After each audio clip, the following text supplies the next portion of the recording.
Good evening. Welcome to the Bennington Select Board meeting on August 26, 2019. We're at the Bennington Fire Facility here. I'm Donald Campbell. I'm the chairman of the board, and I would ask everybody to introduce themselves. We have a couple of absences tonight, so Bill Scully and Chad both notified us ahead of time that they wouldn't be here, but tell us your name, please. Hi, I'm Jeannie Jenkins. I'm Jim Carroll. Bruce Lee Clark. I'm Jean Connor. I'm Stuart Hurd, the town manager. And I'm Nancy Lively, secretary. she has two microphones tonight. I know. Very exciting. So we would like to start this evening, as is our tradition, to start with the Pledge of Allegiance. And Jeannie, I'd ask you to please lead us. I pledge allegiance to the flag of the United States of America and to the republic for which it stands, one nation, under God, indivisible, with liberty and justice for all.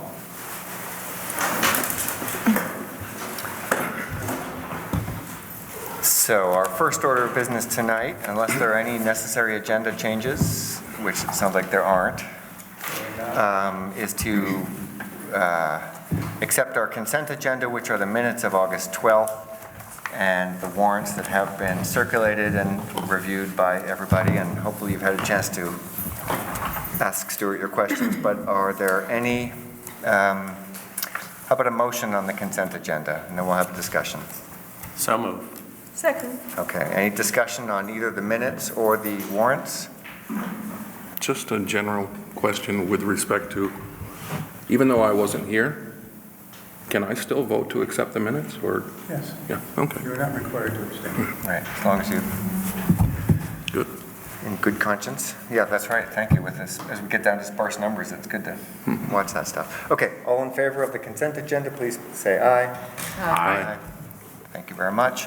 The next item on our agenda is public comment, and this is the part of our meeting where we welcome anyone to come and tell us what's on their mind. We would ask you to keep your comments to about 3 minutes or less. And we have only one person that's signed up tonight. Lynn, are you? Great. Please introduce yourself fully and tell us what's on your mind. Thank you.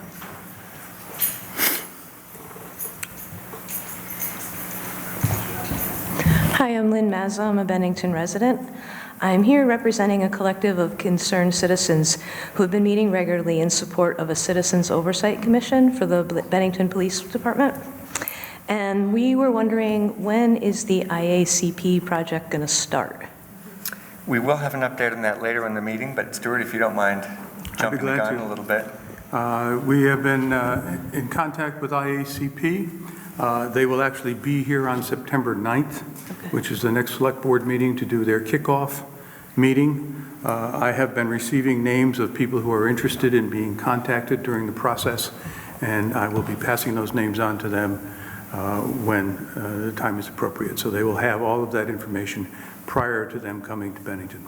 Okay, great. And then at the September 9th meeting, will there be time for public feedback, or is that just going to be kind of a presentation thing, or how's that meeting going to work? I don't know, but I'm almost certain that they will invite public feedback at that point. Okay, great. So. And then the other question of you guys is, will you commit to making the timeline for this project public so that people who want to be involved know well ahead of time when due dates are going to be or when meetings are going to happen? Absolutely, that's fully our intention. Yeah. Okay, and that'll be made public where? So Lynn, my understanding is that at the kickoff, at that point, they're going to announce they'll be able to announce the full schedule so that everyone will have advance warning, and it'll also, be on the website and published in a variety of ways. Great. Thank you so much. Okay, thanks for your comments. Yeah, it's going to be an interesting process with them. So the next item on our agenda, we're going to item number 4 now, is the BCIC quarterly presentation, which we, as everybody knows, we hear from the BCIC periodically to hear about what's going on. And tonight we have Bill Colvin and Jonathan Cooper with Dan Monks on technology. It worked before we started. Let's see what happens. See if it works when we're starting. If not, Jonathan is prepared to juggle for just a couple of minutes while we get rolling.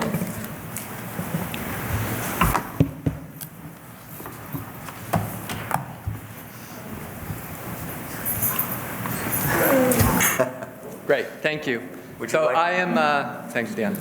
I'm Bill Colvin. I'm the director of the Bennington County Industrial Corporation and the assistant director at the Bennington County Regional Commission. And as Donald mentioned, have with me my colleague, Jonathan Cooper from BCRC. So thanks very much for the opportunity to come and visit with the Select Board, give an update on some recent happenings, a little more expansive overview than we have done in the past. There are some new board members on the Select Board. Since the last time we were here, we thought it might be beneficial to take a brief look back over the last couple of years of activities of BCIC and specifically how those activities have benefited the town of Bennington from an economic development perspective. So you'll recall BCRC integrated with BCIC and took over the capacity of managing that organization in fiscal year 2017, slightly more than midway through. So we're kind of going back to a look at that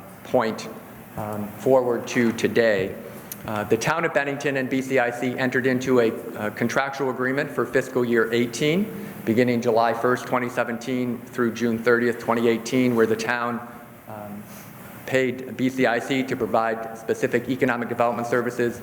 We moved away from that model for fiscal year 19, where the town contributed to BCIC for its regional efforts, and then for fiscal year 20, which began July 1st, the town contributes to some of the activities of BCIC through its annual appropriation to BCRC. So how the town is compensated through the industrial corporation has morphed over the last 2.5 years, but we think the benefits have been solid throughout.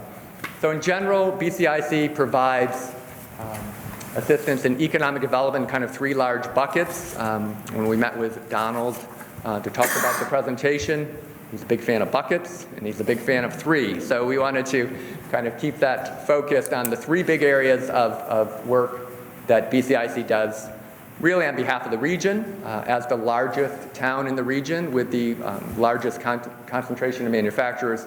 Obviously, there's a significant benefit to the town of Bennington as a result of BCIC's work. And those 3 buckets are business development, workforce development, and real estate development. We're very fortunate that we have close integration between the Select Board and BCIC and its other partners in workforce development. Jeannie chairs the Workforce and Education, co-chairs the Workforce and Education Committee, and is certainly integral to all of those efforts. So we're going to review those. It's a little bit intimidating to review those in front of the person who is most central to those efforts, but we're going to give it a try. So Jonathan is going to take you through business development and workforce development activities, and then I'll be back to talk about real estate development and some recent trends which we think are positive trends on the economic side, and then we'll take a few questions. So we'll try to limit this whole thing to 20 minutes. Thank you. Thank you, Bill. And so I am Jonathan Cooper, and I've been with BCRC for the last almost 3 years now. And so getting to sort of jump in right at the starting gun for this sort of partnership and collaboration. So in trying to sum up just what the big number is, if there's a big number in business development, we could start with $6.79 million. And that represents the funding that has come to the region, to the town to date through BCIC activities. And so we have a breakdown here, as you can see in the handouts you have before you, and for those joining us, it sort of breaks it down by sector, so to speak. And the majority has come through state funds, grants, other programs, and then about a little more than a third through federal funding, and the remaining quarter balanced out between the private sector, loans where appropriate, and philanthropic and other giving. So to get a feel for just what that, and there hasn't really been any one major program that has sort of underwritten the entire thing. And as you can see, this balance sort of hints at that. But in looking at where those funds are coming from, you see there's a bit of a breakdown there about what are some of the key programs in each of the 5 sectors. So we see some funds from the Environmental Protection Association, the United States Department of Agriculture, the Economic Development Administration from the federal side. And the state side, there's the historic tax credits, the VHEB housing grants, things that we'll hear more about from Bill later on, and then some sort of standalone programs for workforce development from the Vermont Training Program, and for capital expenditures called the Building Communities Grants Program. Business matches, local matches that fill out the private sector element for some of those grant programs. And then two elements with philanthropy and giving that we'll sort of talk about a little bit more, but we see VEIC and the Vermont Community Foundation as partners that have sort of stepped up in the last few years to assist us with some of our programming and to sort of take an active role. So a lot of questions end up being about, well, how much of this is Putnam Block and what is outside of that sort of project area? The following slide looks at non-Putnam related funds that have come through. And you'll see that the investment portfolio sort of changes a lot, that we don't see the same spread between state, federal, et cetera, and that really hints at how important the federal government has been to funding of the Putnam Block. But it still remains a little over $2 million that has come into the region for non-Putnam related activity in the last 3 years. So the breakdown here might be a little hard to see from where you sit, but it's there in the handouts, and we wanted to highlight just how much of that is coming into Bennington specifically. So with a workforce development grant called Vermont Training Program, where the state is compensating up to 50% of a training. 3 of the 4 grants that have come to the region in the last 3 years have gone to businesses in Bennington at a total value of about $350,000. What's exciting about that is that that represents a 1-to-1 match. So businesses in Bennington have been investing in their workforce at that same level, at least at this one particular grant program. The Building Communities grants, we've had 4 grants for about $67,500 in the last couple of years. 3 of them have come to Bennington businesses, and that's for capital expenditures relating to facilities, equipment, ones that demonstrates a need for something that would result in job growth or job retention. We've been glad to see about $48,000 of those dollars go into Bennington businesses as well. There's 2 more to sort of take to refer to here. One is a relationship with the Vermont Community Foundation, sort of has assisted us in 2 important ways. We've been able to play a role with funding that they've put together for the Lightning Jar to support their operations and their executive director search, which is ongoing, and we're really delighted to see that that has taken root. It's one of the strongest brands that we have in the community, and we're delighted to be able to have a role to play in connecting an important philanthropic entity with an important local entity. The second one is from the Innovations and Collaborations Grant Program, and we'll talk more about Startup 802 in a moment, but I wanted to call out that that was about $16,500 that came through a consortium, really, that we've been working with Williams Financial, Southern Vermont College at the time, the Chamber of Commerce, a lot of actors sort of coming together and thinking through how to take best advantage of the entrepreneurial ecosystem and the potential for philanthropic support for that. And we'll speak about that a little bit more in a moment. We'll transfer now to the Workforce and Education Committee, which many of you are very familiar with, and as Bill mentioned, Jeannie and Wendy Morse of the Department of Labor have co-chaired that committee admirably in the last several years. As a brief reminder, the mission of that particular committee is to connect and promote K-16 education, adult education, the general public, and area businesses to enhance employability and vitality in the region in these 4 ways: increasing dialogue about common areas of need, increasing awareness for a whole broad range of careers in the region, we'll return to that momentarily, articulating the role that post-secondary has in economic development, or post-secondary education and training, I should say, in economic development, and then encouraging and supporting entrepreneurial initiatives throughout the county. And so more on that in a moment. As a brief sidebar, I was at a professional development conference for economic development professionals across New England a couple years ago. And in it, the main issue about what do we do about workforce was articulated for people from all over New England. And the facilitator had said, well, you gotta have people getting together. You know, you gotta have colleges if you're in the area. Do you have a community college? It needs to be there. You gotta have, and he started to list all of these actors. And people were like, oh, slow down, I gotta write all this down. And I was thinking, well, that's great. What we're doing, what this Workforce and Education Committee does, is the best practice. It is the example that is being given. The gentleman then said, you have to try really hard, but you got to get them together at least quarterly. And I thought, well, should we tell them that it's a monthly thing? Because it's really remarkable how many people come to those meetings, and what's being described as sort of the best case scenario we see here with the partnerships and that have sort of grown throughout the Workforce and Ed's years together. There's one more partner to mention, and we can get a look at it here. As you can see, these are screenshots taken from the Bennington Banner and the Manchester Journal. New England newspapers, local papers have been integral in having people cover it, sending photographers to take photographs. And also, as you can see in the bottom left there, the Vermont Mill Building to host open house, talking about things ahead of time. So we can get onto people's calendars and they can join us and be part of the events. And there's a great deal of programming that happens in Career Month, sort of the pinnacle, peak act of what BCIC's Workforce and Education Committee accomplishes. You can see it here. Many of these names you're familiar with: the Sophomore Summit, the Middle School Career Fair, the We Do Cool Things column series, the business tours and open houses, business fairs in the elementary school, open houses for colleges, the Career and Job Expo from VDOL, Dress for Success fashion show, and the Department of Labor's various trainings throughout the month of April. I wanted to highlight two of these to sort of tie it together a little bit to business development from the first section of the presentation. The We Do Cool Things column series is space that's sort of given over from the Banner and the Journal in their editorial space to local businesses. And then we have a series of business tours and open houses where people are able to attend, to walk into a business and meet some of the managers, owners, et cetera, and get a look at what the production looks like. There are two great ways for people to see the exciting things that are going on here, and to find out more about what sorts of skills people need to build to be a part of those exciting things.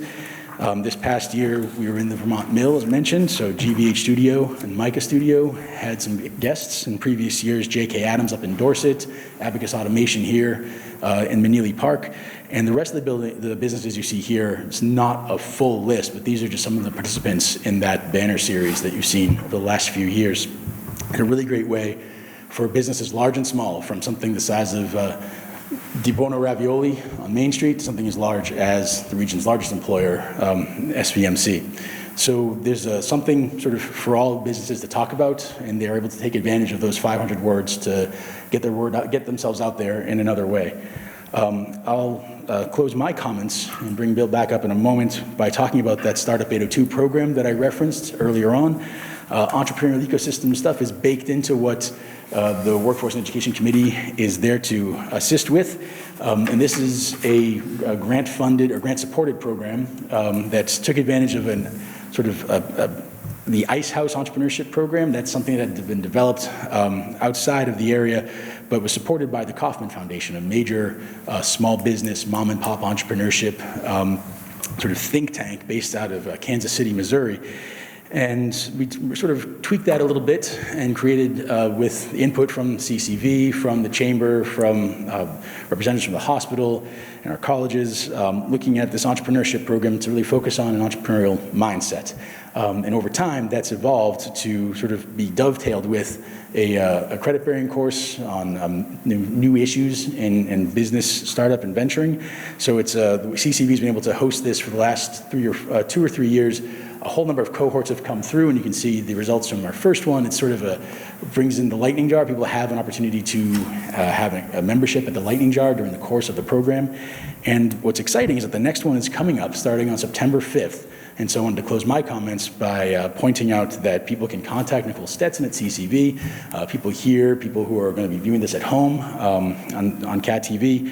And one of the most interesting things that came up out of a recent meeting we had about this with a large employer in town, they'd said that over the last 5 or 10 years, their key hires, their most successful hires, people who had done the most with the positions they had and had responsibilities kind of added to their portfolios, they've had an entrepreneurial frame of reference. And so I wanted to really put that out there as well, that it isn't just for the inventors, it isn't just for the tinkerers, it's for people maybe who are in a position and they want to take on more responsibilities. They want to sharpen their skill set because they have some ideas and they'd like to find a way to bring them to management. Also, if you are management and you have some people that you think could really take the ball and run with it, this is a great way to get them spotting issues and problem solving and sort of enhancing the dialogue that you have in the office about some best practices and operational efficiencies. So there's a whole lot that we've been able to accomplish in the last 3 years. We're happy to talk about it here and field any questions that you may have in a moment or two. But I'll now bring Bill back to talk about the real estate development portion of what we've been able to accomplish. Thank you. Thank you. Great, thanks, Jonathan. Just wanted to put two kind of fine points on the two sections that Jonathan just did. Wanted to note, we tried to be conservative with regard to the amount of money that has come into Bennington through BCIC in the last 3 years, that $6.79 million number. For example, it does not count any of the investment that came in, independent private investment that came in through Putnam. That's not included in that number. That is direct revenue to the Putnam project that comprises that $4 million, and I'll talk about that in just a moment. And it also does not include all of the effort that BCIC went through to ensure that both eligible census tracts in Bennington were noted as opportunity zones. It was a competitive process that the state put out. There were 25 allowed throughout the state. And through BCIC's efforts, both of Bennington's census tracts were designated as opportunity zones. To my knowledge, at least 4 opportunity funds have been created in Bennington, have resulted in real estate transfers, including a very significant one that benefited the Putnam block. So there is at least another $6 million there that has come about through BCIC's efforts that have come into the community through opportunity zones money as well. So it may seem like a big number. It is a big number. We think that we legitimately could have suggested an even larger number coming into Bennington as a result of the organization's efforts. Regarding workforce development, I wanted to note, and Jonathan, I think, did an excellent job of talking about best practice from a national conference. I want to also note the amount of attention the workforce and education program in the Bennington region has gotten throughout the state. Jeannie and Wendy and I last December went to the Vermont Community Development Association conference to talk about the formation of the Workforce and Education Committee and kind of how it came about and how it's comprised and some of the activities. And that has resulted in a tremendous amount of folks contacting me and saying, how did it happen? How did you do it? And Addison County really kind of took it and ran with it. Wendy and Jeannie and I have had at least 2 conference calls with Addison County. They now have established a Workforce and Education Council modeled after ours. They're now pursuing the development of a reality fair, and I know Jeannie and others are going up on September 3rd to do a mock reality fair in Addison County. In Windham County, now Windham County received an International Economic Development Council award as a workforce center of excellence. They have copied our sophomore summit, which developed here and has now gone through 14 years. So we're really proud of the work that goes into the workforce development effort here. And I think it really is a real success story in our region. And Jeannie, thanks again for all you do to keep everybody on track there. Finally, the third bucket that we wanted to talk about, I know people are excited about this one. There's been a lot of attention on this one, but obviously real estate development is something that BCIC does, and we're going to focus on Putnam, of course, because it's the largest single effort. But I wanted to note that BCIC has done real estate development throughout its history. It owned an incubator building in North Bennington that spurred several successful local businesses. It started and put in the infrastructure and developed the Meneely Corporate Park off of Shields Drive with the assistance of the town of Bennington, and that loan is now paid off in full, and BCIC, I think, for the first time in its 50-plus year history, is debt-free. And there are several successful businesses going up in Shields Drive. But really, again, keeping things in the model of 3, BCIC's efforts in real estate development center around property ownership, the Regional Development Corporation environmental exemption, and grants and loans that can be secured through BCIC as a not-for-profit development corporation that would not otherwise be available. So as I think most people know, BCIC is the owner of the Putnam block. It has a relationship with Bennington Redevelopment Group, and will have a relationship with the next group for the Phase 2 development as that materializes and that part of the project moves forward. But BCIC owns the Putnam block and will, for the foreseeable future, be the owner of that property.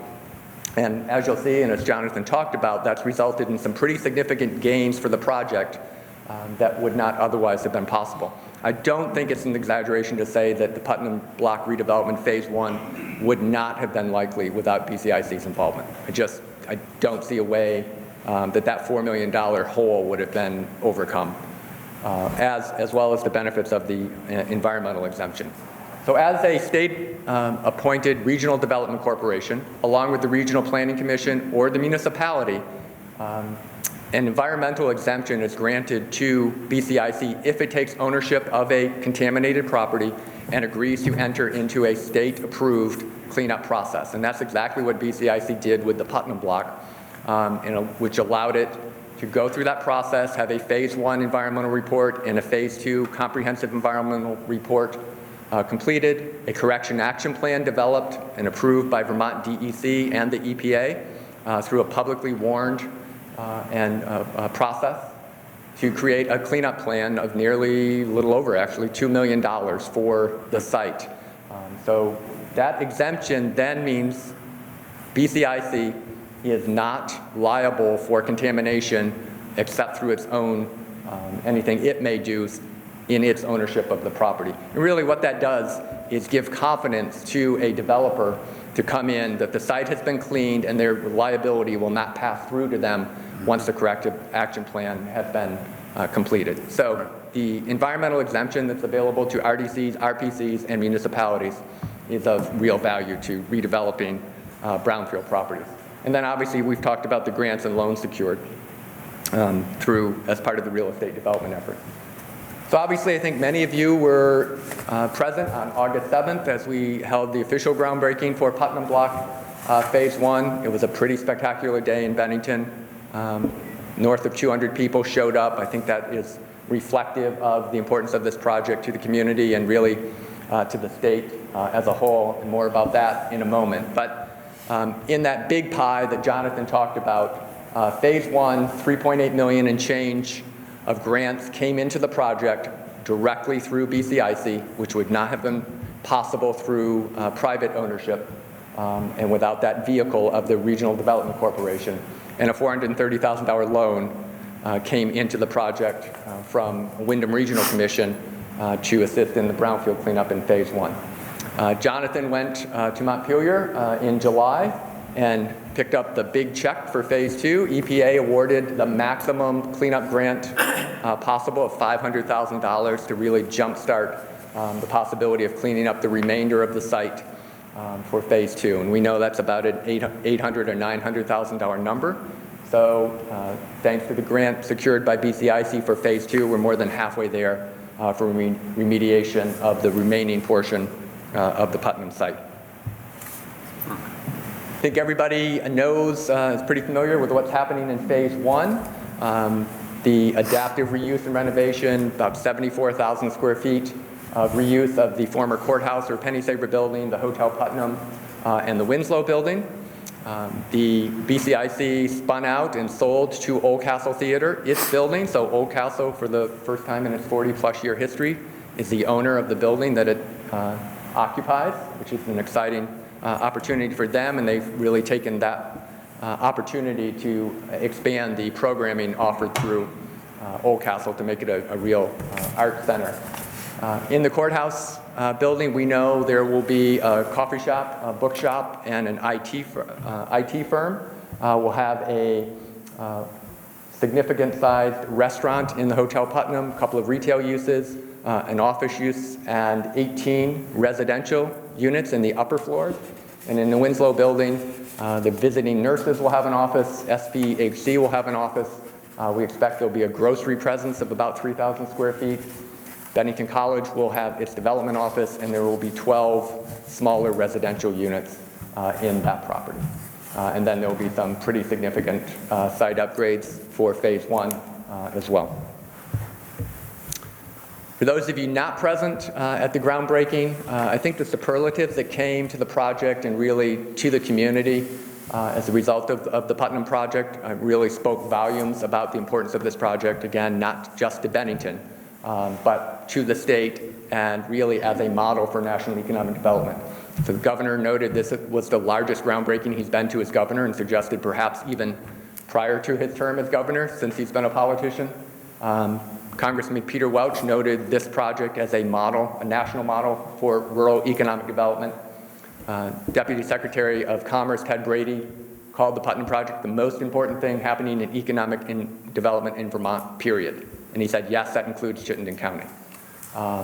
And Ben Alderton, who is a vice president in the community development wing of U.S. Bank, said Putnam Project was the most complex real estate deal in which U.S. Bank has been involved. Keep in mind, U.S. Bank does 3 to 5 of these new market tax credit deals a week. And for Bennington to be able to pull off something which is being seen now as a national model is really pretty impressive. And why was it the most complex real estate deal that U.S. Bank has seen? Yeah. That's the project. That's the project flow for the Putnam Project. So to our knowledge, in addition to over 60 individuals and institutions that have provided, almost all local, who have provided some form of equity to the project, you have all of these other funding sources that came in and had to flow through the project. So a couple of numbers there. For the last 6 weeks prior to closing, people said, why did this take so long? Can't you get this thing closed? And there were times where we were asking the same question, are we going to get it closed? And truth be known, up until 5 minutes before it closed, there was still some uncertainty as Craig Miskovich was sprinting down the street to north from the town office to the Bank of Bennington to resolve the one last issue that had to be resolved before the 62 wire transfers that happened on the day of closing could be initiated. They had to start by 3 p.m. on the day of closing to be completed by 5 p.m. On the day of closing, and they began at 2:55 p.m. There were 463 legal documents that comprised this closing, each of which had to be approved by 33 individual attorneys. So there was a process here. That's the flow of funds. Bennington really should be proud of somehow being able to figure this out. Wanted to move on just slightly quickly to some general overview of some trends in the last 5 years in the Bennington economy. BCIC would like to think it's played some small part in these. Obviously, there are a lot of factors at play, but we thought some of these snapshots of economic data might be illustrative. So the median home price in the 5-year period that we looked at in Bennington has gone up by 12.9%. I think a lot of people feel that Bennington has kind of missed out on the national market, so we wanted to put that up there as a comparison, slightly below the national average, but not a lot. It's pretty much on par with what's happened in the nation the last 5 years, where there was a 13.8% increase in home value. There's been a 17% decrease, a 5-year decrease in the percentage of people living in poverty in Bennington. So we think that's a very positive marker as well. It's still significant. There's still a tremendous amount of effort that needs to take place there, but that is trending in the right direction. Sources of this. Is there a question, Jim? Have him do it. Yeah. Bill, would you just cite the sources of Yeah, it's right this? there in the bottom. No, but U.S. for the Census Bureau. For the general public, these Yep. are important sources. Yeah, we put them on the slide. U.S. Census Bureau, the American Community Survey is the source for that. And Vermont Housing Finance Agency is the source for the local data, or the local data on the housing, and the Federal Reserve Bank of St. Louis national data. Thank you. Also from the U.S. Census Bureau, median income in Bennington has gone up 23.6% in the last 5 years. That compares to a national average over that 5 years of 8.6%. I think you've seen New York Times did a huge piece last week about the unemployment rate being at historic low levels and wages really being stuck for people. Well, this slide suggests we haven't really seen quite as much stickiness in wages and family income in Bennington. And 2017 and 2018 reflect the first year of back-to-back net, 16, 17, and 18, the first back-to-back net job gains in Bennington since the Great Recession of 2008. So those are net job gains. We hear a lot about, where the jobs have been lost. Yes, they have, but jobs have also been gained in the region. And I would also note, I think people are pretty familiar with the unemployment numbers. The number at the end of 2018 at 3.1% was the lowest in Bennington since 2000. So I think people are pretty familiar with that. Understanding there are a lot of factors that go into this, and unemployment doesn't tell the whole story. We think combined, these slides tell some pretty positive stories. So be happy to answer questions if there's time. Great presentation. Thank you very much for that. And Jonathan, too. Jonathan, why don't you come up, and we'll both of you come up, and we'll have a few questions from the boards if you don't. Pepper, is it? Yeah, we'll let you go on. But just pausing briefly, this is the idea of bringing in more than $6.7 million over a 3-year period for business development is phenomenal, and thank you for that. And I can't even follow all the workforce and development things you have going. I'd love to know about how many people you think that affects, but it must be in the hundreds, if not thousands. And certainly this real estate development, to be able to pull off the most complex project, at least in the state and maybe not in the region and maybe more, I think is really phenomenal. So we have a lot to be thankful for tonight, and thank you for making it so digestible. So I would invite the board, if you have questions, to please let me know. Jim. Yeah. Thanks, Bill, for your usual modesty, and with respect to the Putnam Block, it wouldn't have happened without you. You did yeoman's work, and we're all very proud of you. With respect to the grants under business development, you talked about 4 grants totaling $625,000, 3 grants for $350,000 with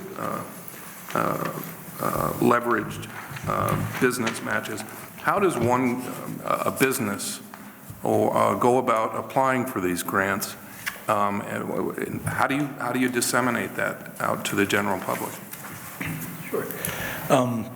One of the advantages of a state as small as Vermont is that, generally speaking, there's an individual, his name is John Young, who administers these grants, and he is constantly traveling around the state to meet with businesses to discuss this program in particular.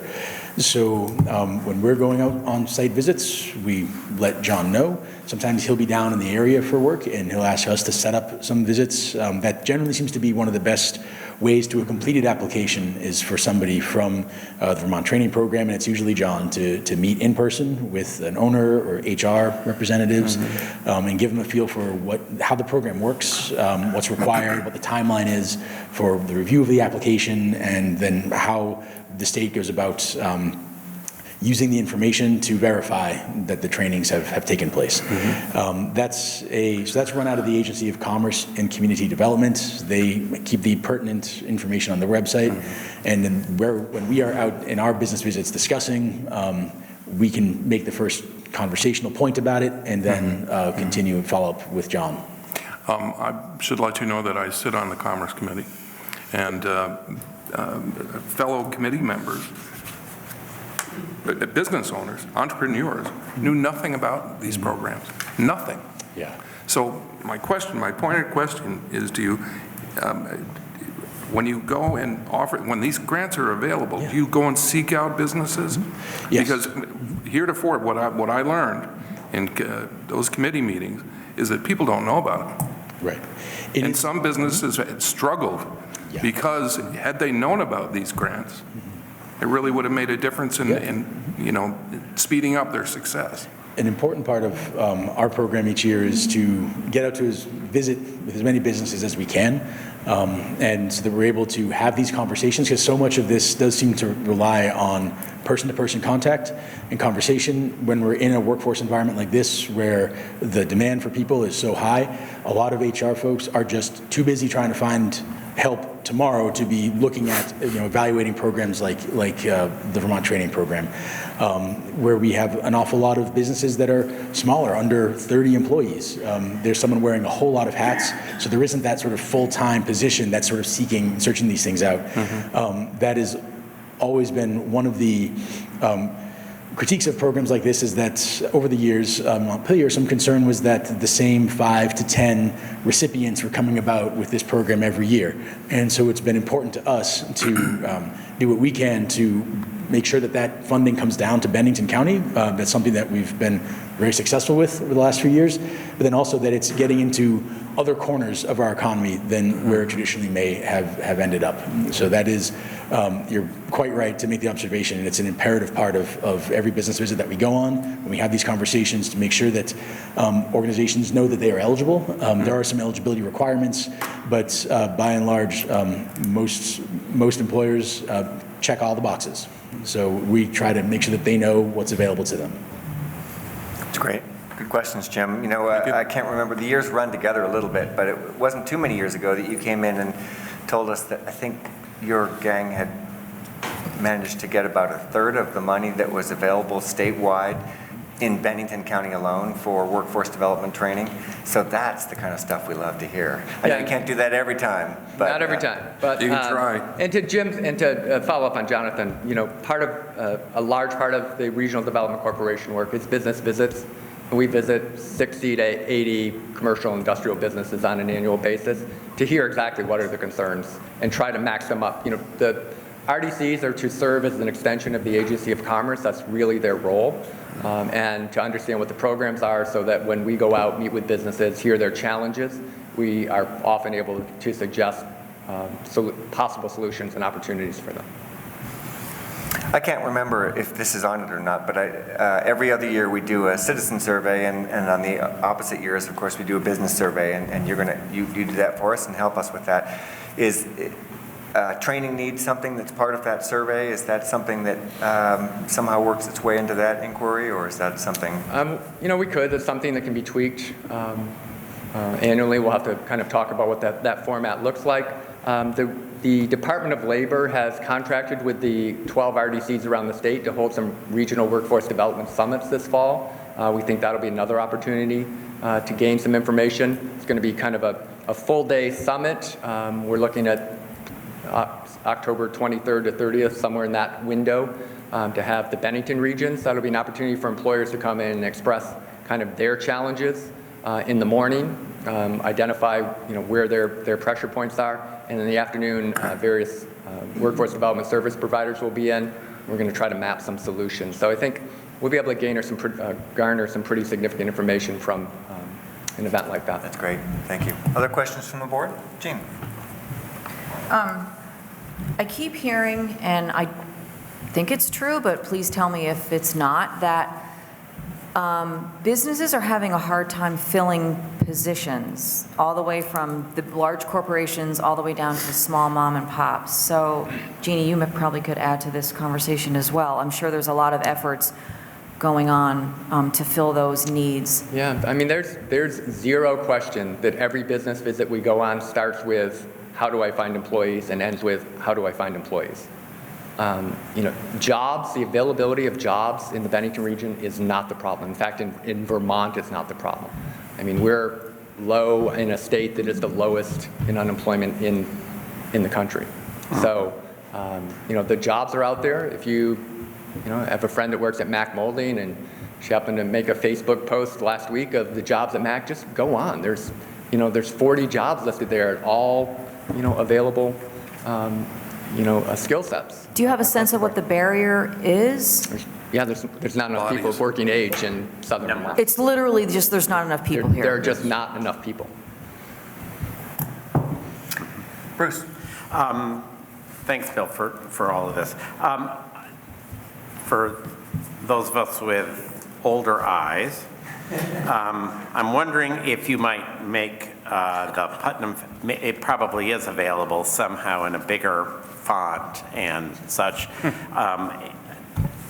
Do you have that in a nicely bigger font that also explains, I'm assuming you do, some of the more arcane abbreviations? Yeah, I'm assuming you're talking about the flow of funds? The Putnam deal flow. Yeah. Yes. So I'm really interested in it, and people ask me questions, and I can certainly get it to you in a larger format, digitally, that you'll be able to read.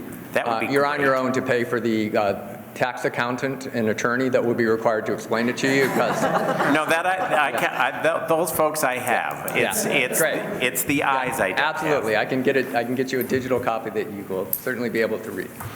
And one last question. Is there a particular sector of labor that is more in need in Bennington County than others? It's really across the board. Okay. It's from, That's what I thought. it's from the manufacturing line folks up through the medical system, up through to, ironically, if we go out and you visit places, I use MAC because we had a relatively recent visit there, and they've had tremendous success recruiting people from afar to come in and take some of their higher paid positions who want to live, in southern Vermont. And this isn't a time for the chamber and other efforts, but, Asher is here this evening in his first select board meeting. Asher came to us through the Stay to Stay program. He came from afar, came to visit through one of the efforts that our partners do in Stay to Stay and trying to get people to look at southern Vermont, and here he is. He's employed in the region, and he's here taking advantage of, municipal government and all that it has to offer. So Asher, welcome and thank you. Great. Thank you. Thanks, Welcome, Asher. So we need to wrap this up pretty soon. Are you on your final sort of, and I also want to give Jeannie a chance if there's anything from the I other. just want to say thank you both for all your work. Yeah. There's one brief thing I want to mention, Gene, in response to your question. Something that we've been taking on and working on in the last year and a half or so, and I think we'll discuss it more fully at a subsequent select board meeting, is the Vermont Sustainable Marketing Recruitment Program, and trying to grow that employment base, bring people to southern Vermont, and it dovetails nicely, as Bill mentioned, with the Stay to Stay initiative and others. So I'm looking forward to speaking to that more fully at a future select board meeting, I think in the next month or two. And at that time, we'll get a good look at some of these initiatives and efforts that we've been sort of taking on the last year and a half. Great, and there's going to be lots of really great places to live in another year and a half or so downtown. Really impressive presentation, gentlemen. Very well done. Very, very helpful. I hope everybody in the board agrees with me that this really will help us describe what you do, at least in general terms, and Great. We're very thankful. Thanks for the opportunity. We appreciate it. Have a good evening.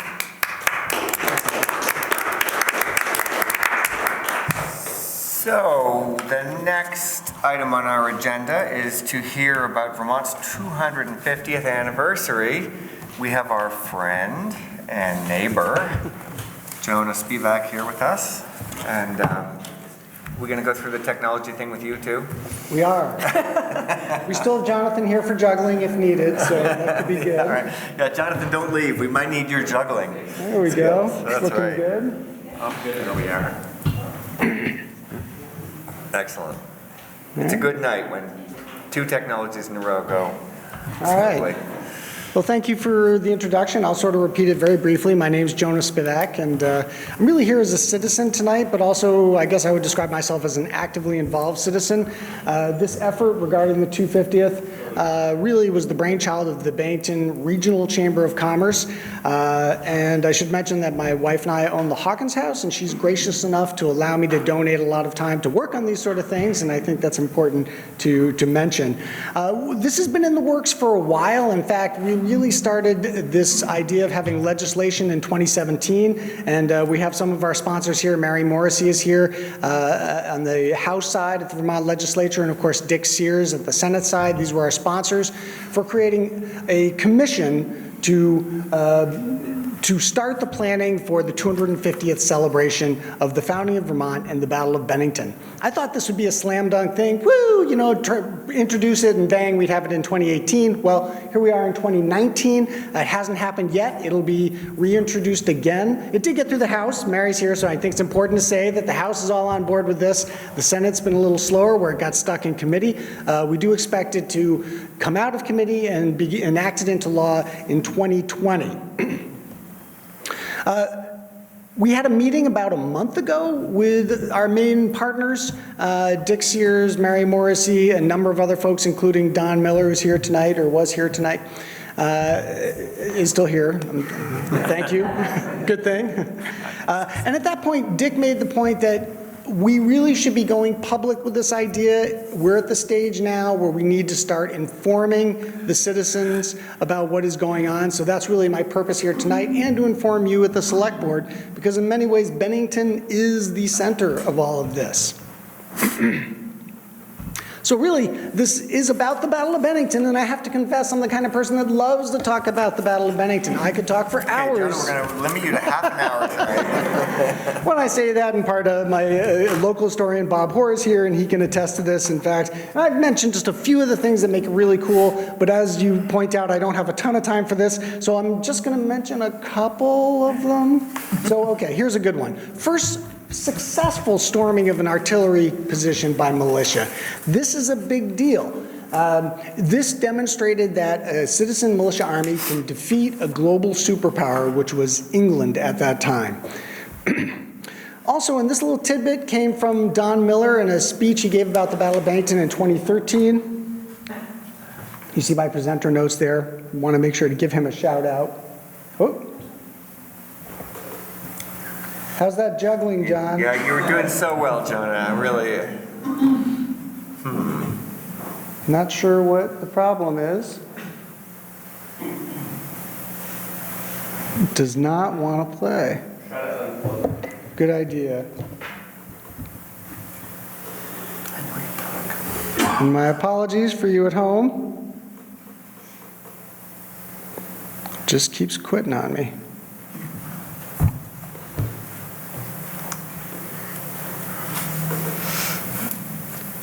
Well,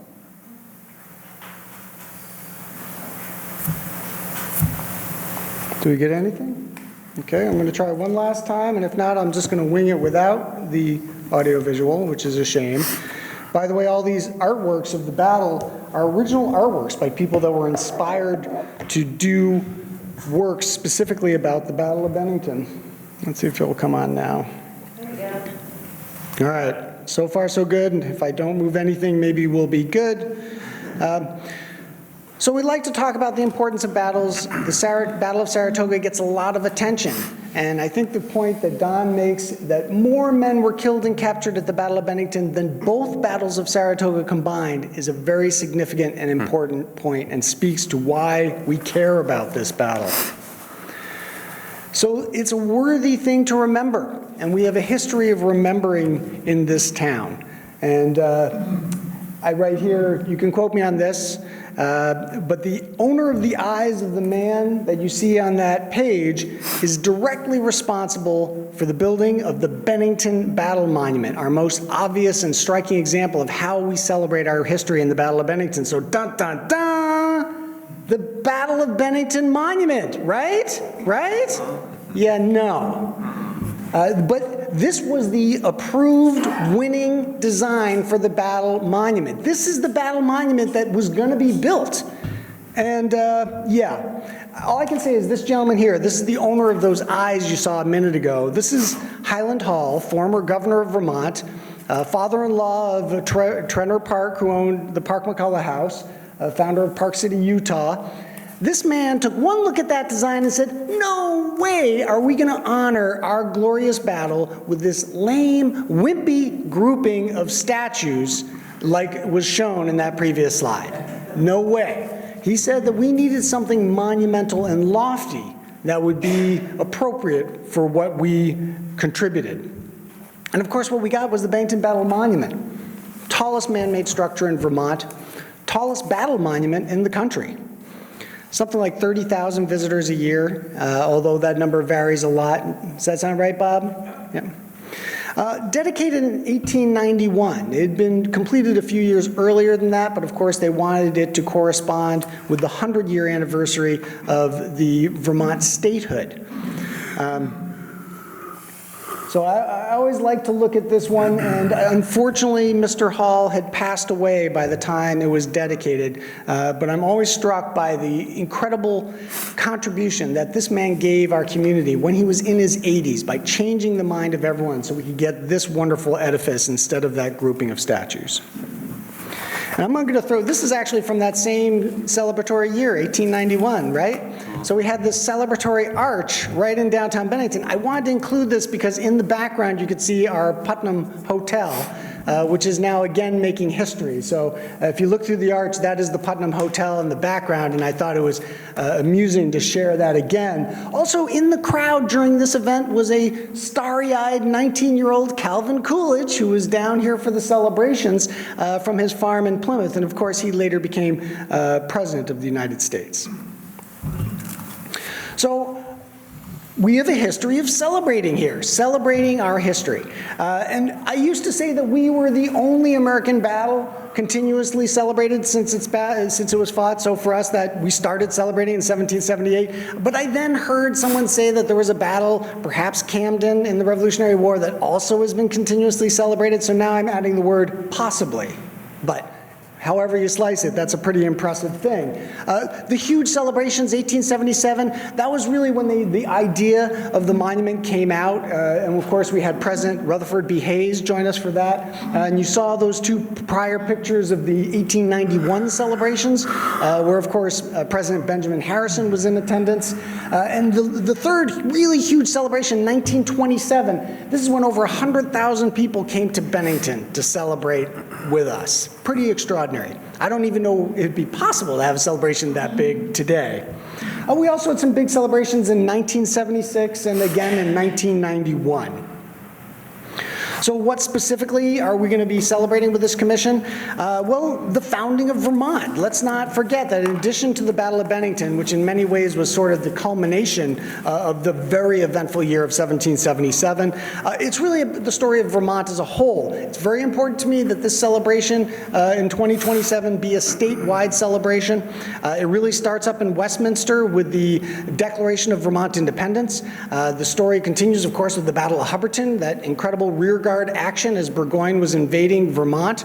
Then literally 2 days later, the signing of the Vermont Constitution. So here we are in a state that's being invaded, literally the enemy at our doorstep. We take the time to sign in our Constitution. And then finally, culminating in the Battle of Bennington, where not only is the stage set for the eventual victory and turning point at Saratoga, but it's really the fulcrum or the crucible in which the Republic of Vermont is formed. Without a success at Bennington, it is very questionable whether there would have been a Vermont at all. Plus, it's just an amazing story, over 200 firsthand accounts talking about our story and what happened at the Battle of Bennington. Truly worthy of being remembered. So that begs the question, what big thing can we do for 2027? Remember, it will have been 100 years since 1927, our last really big celebration, so I think we're due. Actually, this picture here is a slide from that 1927 celebration. That's Main Street. You can see the Masonic Hall in the background there. I think I have a pointer here. There's the Masonic Temple. And notice they have a little grandstand there, because remember, they played a significant role in the monument, and of course, the cornerstone, when it was laid, was blessed by the Masons. So one of the things we're fortunate about is that there's been a tremendous amount of research being done about the Battle of Bennington, including an archaeological study that was completed about 1.5 years ago. And as you can see here, that's the current battlefield park. And the red line is the active area of the battlefield. And then surrounding that is that larger black line, and that's the area of operations for the battle. So you can see really only a small part of the battlefield is actually owned. And in fact, this portion here, that's all in Vermont. Which kind of begs a question, because you may have heard, oh, Battle of Bennington, that didn't even happen in Vermont, right? Well, here's a map of Vermont in 1780, and that little red dot and arrow, that dot is the location of the Battle of Bennington. In 1780, it was a part of Vermont as part of the western side of the Greater Vermont period. I always love that phraseology. That's when Vermont owned all of eastern New York up to the Hudson River. So yes, of course, that included our Bennington battlefield. A year later, 1782 actually, through some good work by a lawyer by the name of Alexander Hamilton, you may have heard of him, he negotiated an agreement with New York where we did did end up drawing the line right there, and just by a little fraction, a large portion of our battlefield was given to New York in good faith. But not all of it. This picture here was taken by local historian Bob Hoare, and it shows that portion of the battlefield that I indicated earlier on the map, and namely, this is the area of General Stark's encampment. And you can see in this version of the picture, Bob has actually added some elements where perhaps there were breastworks, some icons showing possible locations of tents as part of that encampment. Here is that same view as an overtop view looking down. And if you've ever been on Harrington Road, you may recognize that this location right there, that's where that monument for the Stark encampment that was placed in 1927 stands. And Bob has done an excellent job sort of sketching out where breastworks may have existed, the extent of perhaps where some of the tents may have been. And that starred element right there, from that location you can see Hessian Hill on the battlefield. So this was also a strategic location, so Stark could literally keep an eye on our opponents as they lay in wait for us over by the Bloomsack River. So this is obviously a part of the battlefield. It's hallowed because blood was shed there. Activities related to the battle specifically happened there. So as we're thinking of things we might be doing for our 2027 celebrations, perhaps doing something more with this parcel of land could be something we might consider. Like I said, there is a monument there now, but maybe there's more that could be done. Some interpretation, some trails, perhaps a lookout. But I should mention at this point that these are all just ideas. We are kind of in brainstorming mode. So if you think the state of Vermont has a large bag of gold, and if you own some of this land and they're going to like hand it to you for this, don't hold your breath, because these are just ideas. These are my ideas and the group of people that have been working on this, but there's nothing official behind this. We really are taking this opportunity for you to think about this as well and come back with your ideas. So I thought it's important to mention that, and also put it in the context of what makes something special and relevant to a battlefield. And obviously having boots on the ground is one, but there's another one. Sometimes an area becomes important and significant to a battlefield because we make it so. And our Bennington Battle Monument is an example of that. With the monument, we chose a very prominent part of our town. In fact, we chose the heart of our town, of the original town of Bennington, as the appropriate location for our battle monument. And this next map, I'm again beholden to historian Bob Hoare for this. What he's done is he's taken an earlier map, I'm sorry, an 1877 map by Richard Bahan, showing a lot of the original buildings that were in Old Bennington, and he has superimposed over that the monument circle with the monument in the center. So we literally had to remove several of the buildings from the heart of our town in order to build this monument. That's how important the citizens of Bennington thought this was to them. And I should also point out, because it's a little hard to see, Bob thinks that the pillory for the town was located right there. So I personally think we should bring the pillory back, not for actual use, but as a tourist thing. Think of all the people getting pictures of themselves in the pillory with the monument in the background. I know Bob has done this occasionally. There's a portable pillory. So that has come out occasionally to be used by tourists to great effect. We're not working on that tonight. We even know what some of those buildings looked like. This is the States Arms building. This is one of the buildings that was right there at the top. We also know what some of our other really cool, important buildings were. Here's the Catamount Tavern. This is where Ethan Allen met with the Green Mountain Boys. This is where was the headquarters of the state of Vermont during that first fateful year of 1777. This is where the plans for the Battle of Bennington, the defense of Bennington, originally were hatched. Sadly, it did burn down. It was down the hill a little ways. It was not right on top where the monument was, but still a very important building. Along those same lines, right here in the center, that's our meeting house, the old meeting house. And that's where the prisoners were kept and featured in in this prominent painting. So this view looks up towards the monument. It's an old historic postcard about Bennington. And here in the foreground is a covered bridge over the Bloomsack River, which is no longer there, but the footings are still visible if you look for them. And this is an old 18th century road that used to go up to the monument. So for example, now when you drive up to the monument, it's kind of a dead end. But historically, that road continued. It continued down this hill to this bridge over the Bloomsack. So here's big idea number 2. What if we, and now down here in this area, this is all sort of the Shields, no, I'm sorry, the Morse Park industrial area, lots of room for parking, perhaps. And this land here, this is currently the country club. This land here is owned by the Bennington School. And of course, there are some private residences right up around the monument at the very top. What about recreating a covered bridge over the Bloomsack River? And when you cross over it, you literally enter a recreated 18th century village from colonial times, revolutionary times. Why not build a copy of the meeting house here? What about a copy of the State's Arms House? What about having the Catamount Tavern there where people can get some fine Vermont craft brewed beers? How about we recreate the storehouse along with an interpretation center? And of course, the storehouse could be a very nice gift center where kids could buy their tricorn hats and Nerf muskets, perhaps. So those are just a couple of examples of the ideas that we need to be thinking about as we head towards 2027. So maybe one is that creation of a new facility or site. Maybe it's the Stark encampment. Maybe it's something around the monument. Maybe it's other great ideas that are still out there. But think like when you have a World's Fair, you build something cool for people to come see, like we did in 1891 when Benjamin Harrison said, "What school child has not grown up learning about the glorious Battle of Bennington and the General John Stark?" A wonderful quote, but it sort of illustrates that we've kind of fallen back a bit from that. There have been other wars, there have been other battles, other things to celebrate. As we get towards the federal 250th celebration in 2026, when all of us as a country are going to be reminded about these revolutionary origins, the time is ripe for us to think about what we as Vermont can be doing to celebrate this in a big way.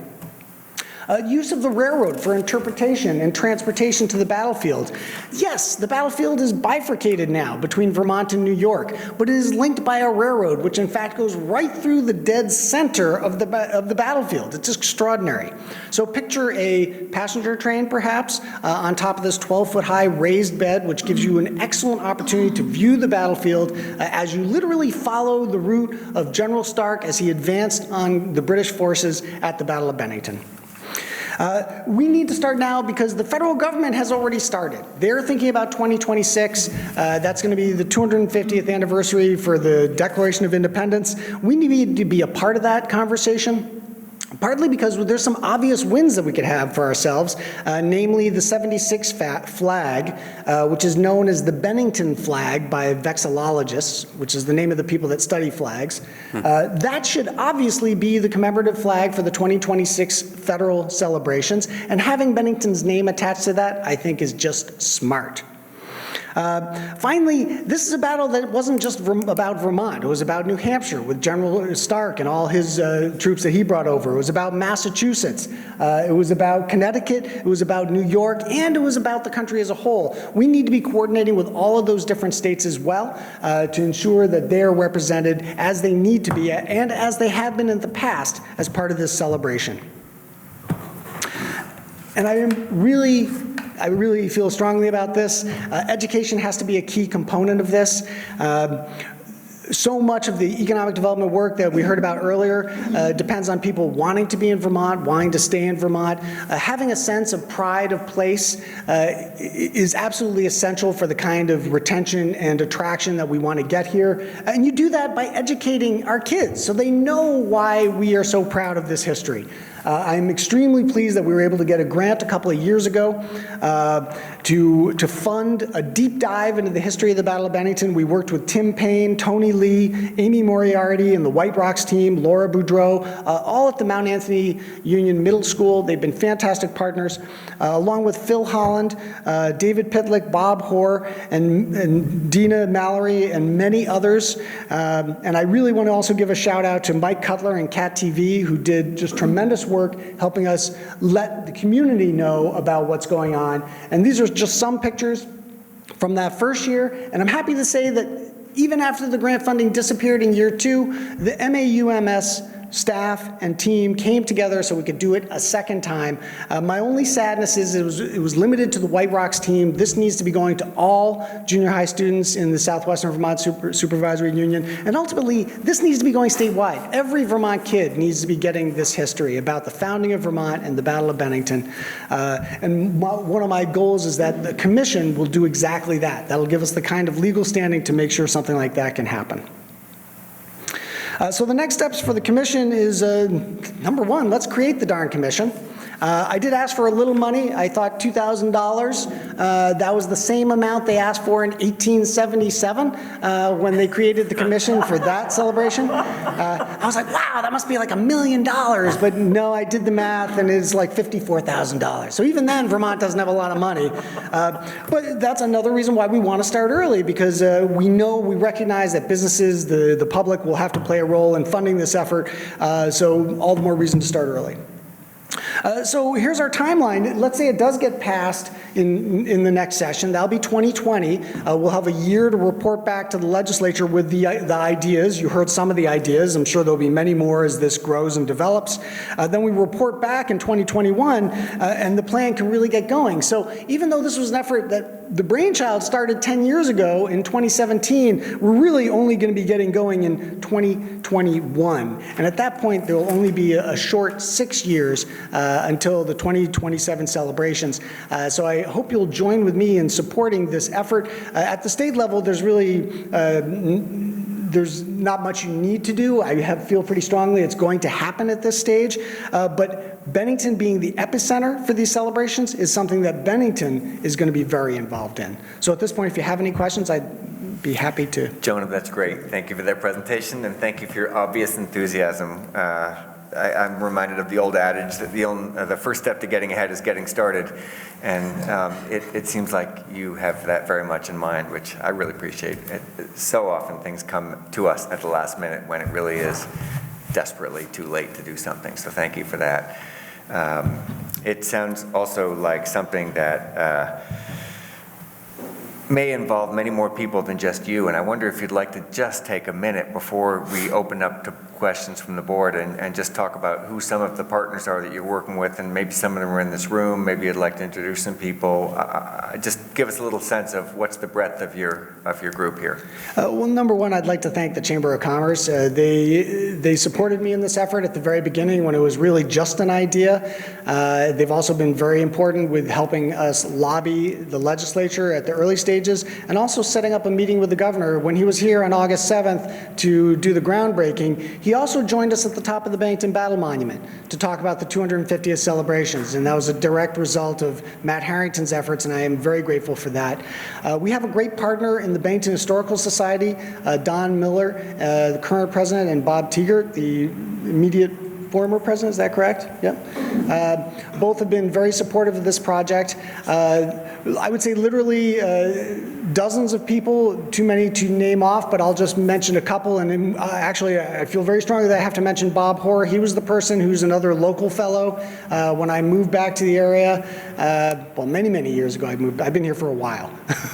But he was the one that really got me hooked on the history of the battle, and he's the one who has allowed me to waste many hours in conversation with him about that. Also, the entire delegation of our legislature in the House side has really been terrifically supportive. And then on the Senate side, Brian Campion and Dick Sears have both been absolutely vital for this effort.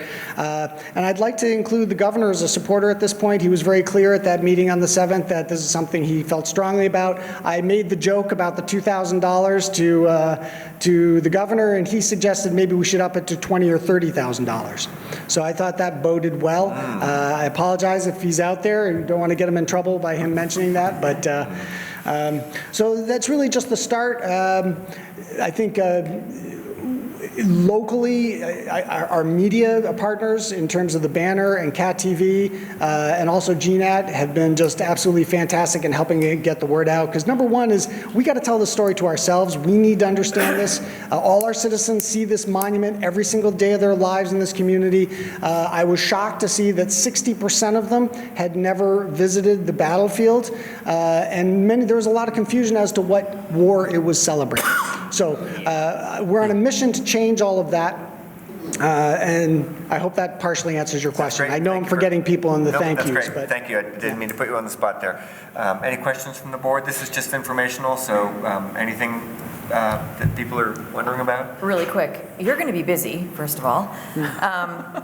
Two things, actually. So is it semi-quincentennial?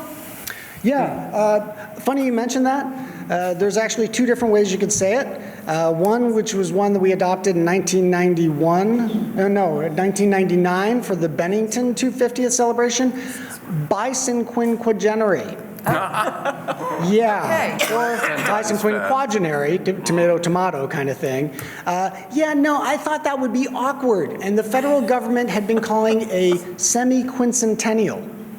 So half of 500. So I thought that that was probably the way to go. A little more palatable. Yeah, especially, thinking about how the 1999 one was a real tongue twister. I'll say it one more time, bicentennial.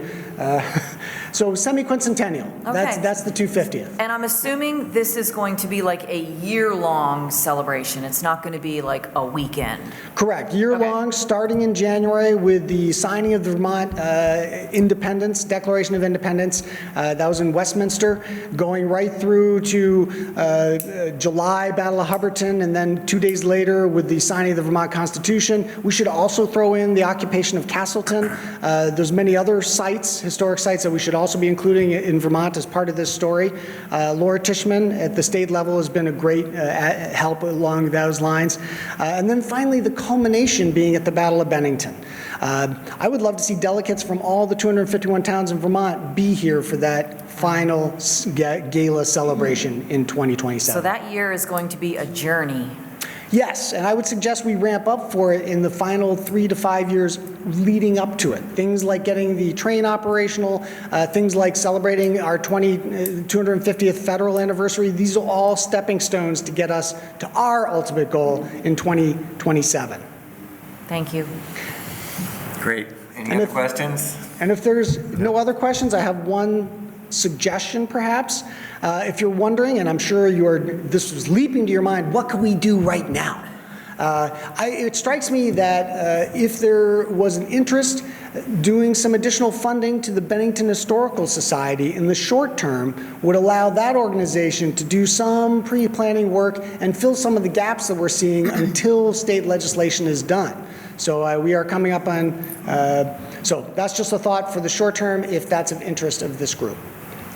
Can I just Yeah, ask? go ahead, Jeannie. Is there anything that we can do to, it sounds like there was some kind of stumbling block in the Senate. Is that resolved, or is there still a? I believe we did resolve that at our meeting earlier this year. We had some key lobbyists there on the Senate side. It's in Government Operations Committee, and I've been assured that it's going to sail through this next time. Fingers crossed. I would strongly suggest that the board, if you so inclined, to write a letter of endorsement to the committee in the Senate as well as the House and the governor's office. So I'll repeat that on the microphone. This is Mary Morrissey suggesting that a letter from the board to the Senate Government Operations Committee would be a useful tool, and thank you for that, as well as to the House and the governor's office. Great. Joan, I have one more question. If people wanted to be able to stay informed, is there a website, a Facebook page? Is there anything up and running yet?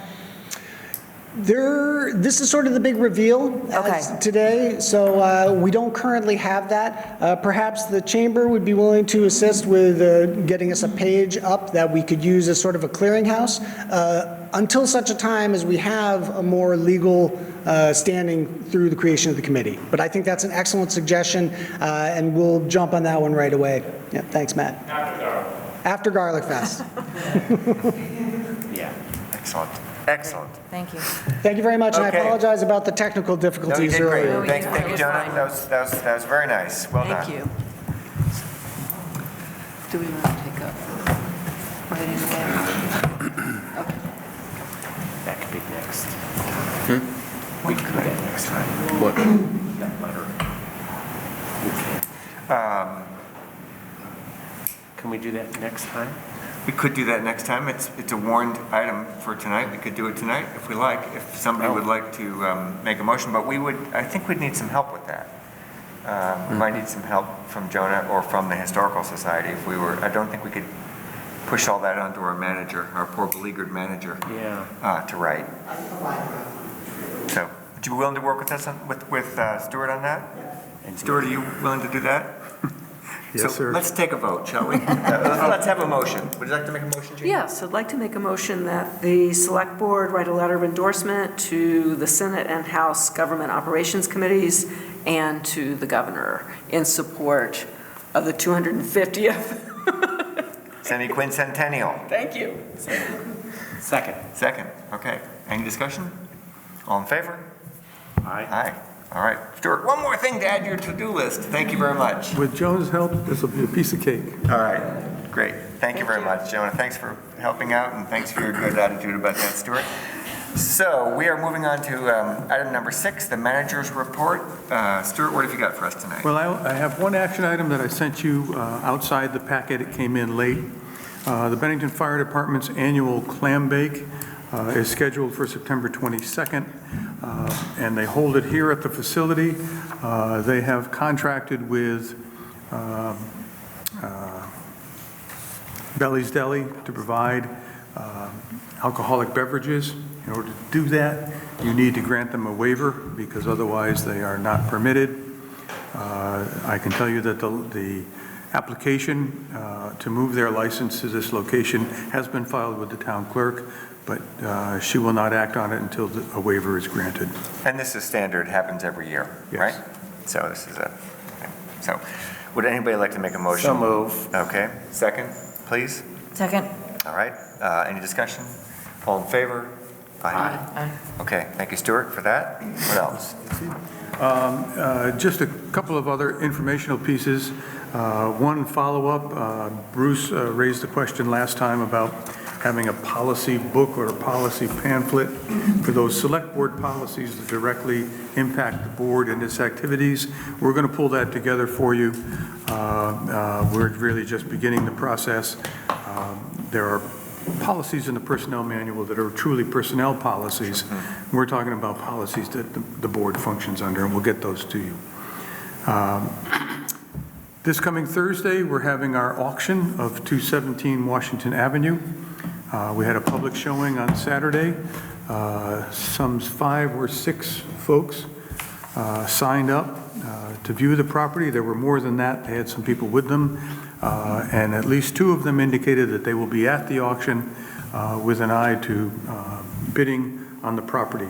I am told, and I haven't seen it yet myself, but the interior of the property is really in pretty good shape.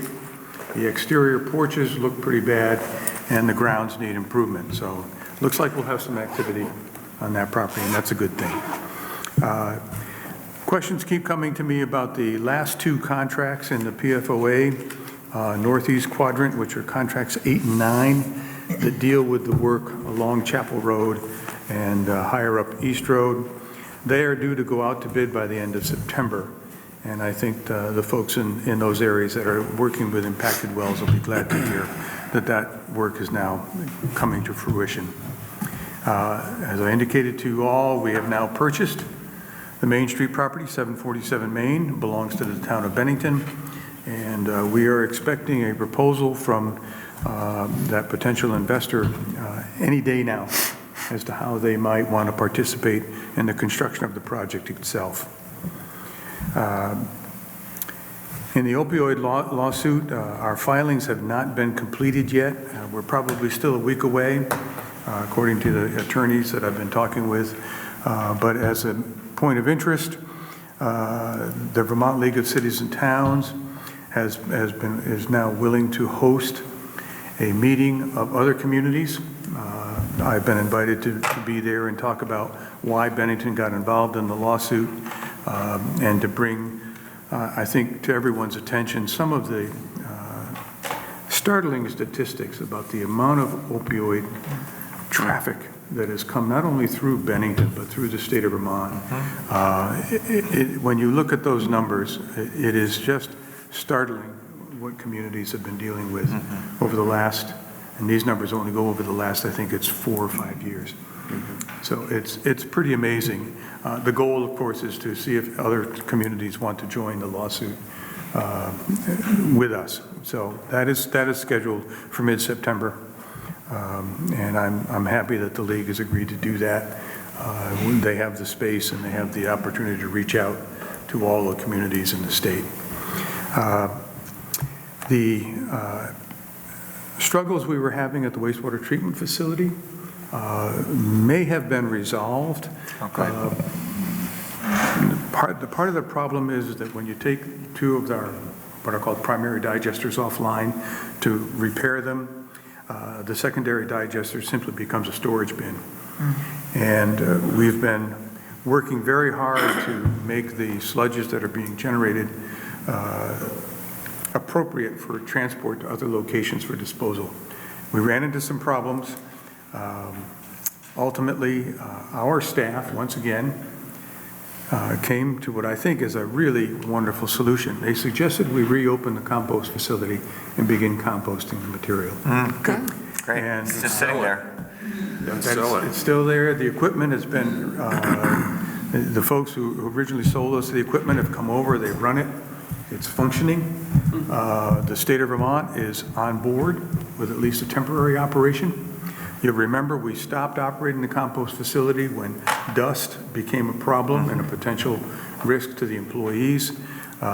We've had a couple of companies express interest in using it, leasing it, but none of those have come to fruition. But we're going to be back online, and I think it's going to resolve the temporary problems we're having now. It'll reduce odors. There's a biofilter that treats any of the odors. The building is enclosed.